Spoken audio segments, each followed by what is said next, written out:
ఒకే వేష భాష భూషణ కలిగినటువంటి 12 కోట్ల బంజారా పేరుతో ఉన్నవాళ్ళు తెలంగాణలో లంబాడీస్ అని, ఆంధ్రాలో సుగాలీస్ అని, ఇంకొక దగ్గర వేరు వేరు పేరుతో పిలువబడుతున్నారు. వీళ్ళు ఎక్కడ ఉన్నా ఒకే వేష భాష ఆచారాలు ఉన్నటువంటి వాళ్ళ మీద గత కొద్ది కాలంగా అంటే 2018 నుంచి వీళ్ళు లంబాడీలు కాదు, అసలు వీళ్ళు గిరిజనులు కాదు, వీళ్ళని గిరిజనుల నుంచి తొలగించాలని కొన్ని పిటిషన్స్ పడతా ఉన్నాయి. దాన్ని సంబంధించి మేము మొన్న కాంగ్రెస్ పార్టీకి సంబంధించినటువంటి నాయకులను కలిసాం. ఇది ఏ పార్టీకి సంబంధించింది కాదు, ఇక్కడ ఉన్నటువంటి వాళ్ళంతా రిటైర్డ్ ఉద్యోగులు, కొందరు పార్టీకి సంబంధించిన వాళ్ళం. మేమంతా మా అప్పీల్ వాళ్ళకి చేస్తూ ఉన్నాం. మొన్న కాంగ్రెస్కి ఇచ్చాం. ఇవాళ గౌరవ తెలంగాణ రాష్ట్ర భారతీయ జనతా పార్టీ అధ్యక్షులు రామచంద్రరావు గారిని కలిసి మా నివేదిక ఇచ్చాం. నివేదిక ఏంటిదంటే, ఈ దేశంలో 1956లోనే గిరిజనులుగా గుర్తించబడ్డటువంటి లంబాడి సుగాలీలను ఆంధ్రలో గుర్తించబడితే 1976లో తెలంగాణలో గుర్తించబడ్డారు. వీళ్ళు ఏ కారణాల చేత వీళ్ళను కాదంటున్నారు అనే దాని మీద మా దగ్గర ఉన్న సమాచారాన్ని ఇచ్చాం.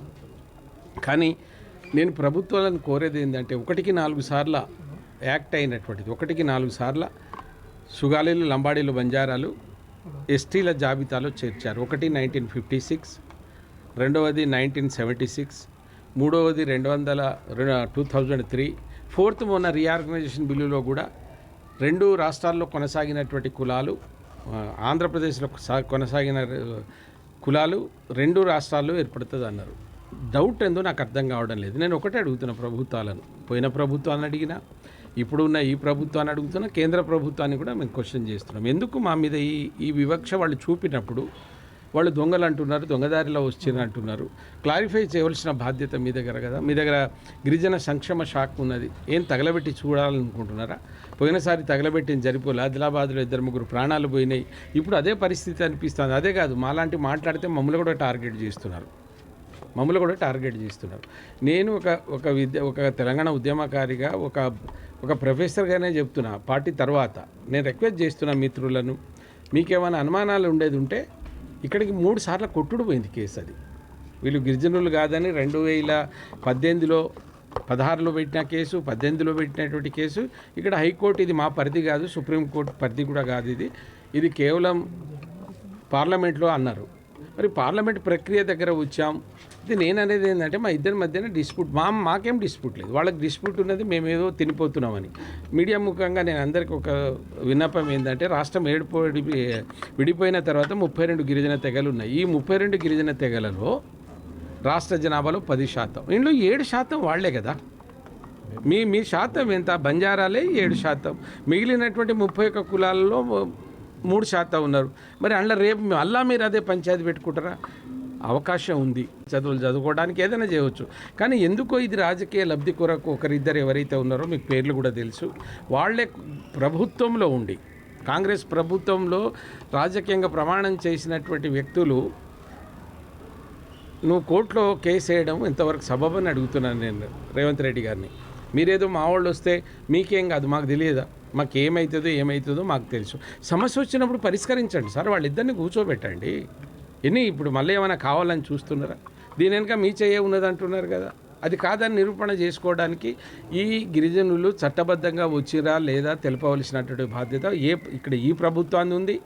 వీళ్ళు ఏమైనా అనుమానంగా మాట్లాడితే కేంద్ర ప్రభుత్వం కూడా చెప్పవలసిన బాధ్యత ఉంది. అందుకోసం మిత్రులారా, అన్యాయంగా మా జాతిని బాగా ఫెరోషియస్గా ఉన్నారు యువత, వాళ్ళకి రిక్వెస్ట్ చేస్తున్నా, మీరు ఎలాంటి అలజడి చేయవద్దు. ఎటువంటి దానికి మమ్మల్ని కూడా ఏమన్నా కూడా మీరు ఏం స్పందించు, శాంతియుతంగా మీ హక్కుల కొరకు మనం అడగవచ్చు, పోరాడవచ్చు, కానీ ఎవరి జోలికి పోవద్దని వాళ్ళకి మనవి చేస్తూ, ఇప్పటికున్న రాష్ట్ర ప్రభుత్వం వెంటనే సుప్రీంకోర్టులో ఏదైతే వేశారో ఎల్లుండి మేము వెళ్తున్నాం. మేము కూడా అక్కడ కేంద్ర ప్రభుత్వం కూడా అడుగుతాం. కేవలం మా అప్పీల్ ఏందో, మాకున్న రైట్స్ ఏదో చెప్పుకోవడానికి. చివరికి 300 ఆర్టికల్ 42 ఏం చెప్తుందో చూడండి. ఎవరికి లేని లక్షణాలు ఈ జాతికి ఉంది. మేము వేసుకునే బట్టలు ఈ ప్రపంచంలో ఎవరు వేసుకోరు. మేము మాట్లాడే భాష కూడా ఎవరు నేర్చుకోరు. మా ఒంటరితనంగా తండాల పేరుతో ఉండేది ఇవన్నీ 342లో ఉన్నాయి కదా. ఇంకేం కావాలి మీ దాఖలాలు? ఇక్కడికి కూడా ఈ రాజకీయ ఎత్తుగడలను మాని కలిసి ఉందాం.